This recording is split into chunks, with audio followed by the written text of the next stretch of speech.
Drahá mama, prihováram sa ti riadkami plnými vďaky, zhrnúť všetko jedným slovom, no neviem akým.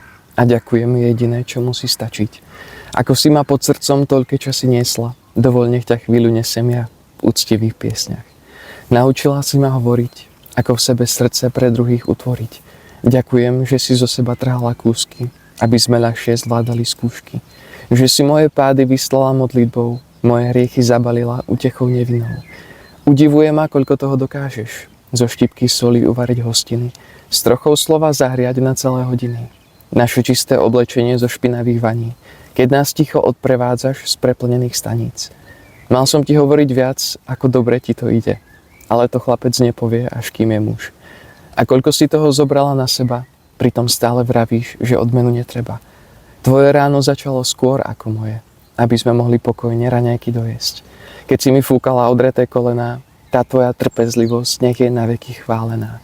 Naše fotky vystavené hrdo na poličke, zaviazané šnúrky, periny v kolíske, vrásky, v ktorých znášaš naše starosti. Jeden tvoj pohľad vo mne hneď domov rozhostí.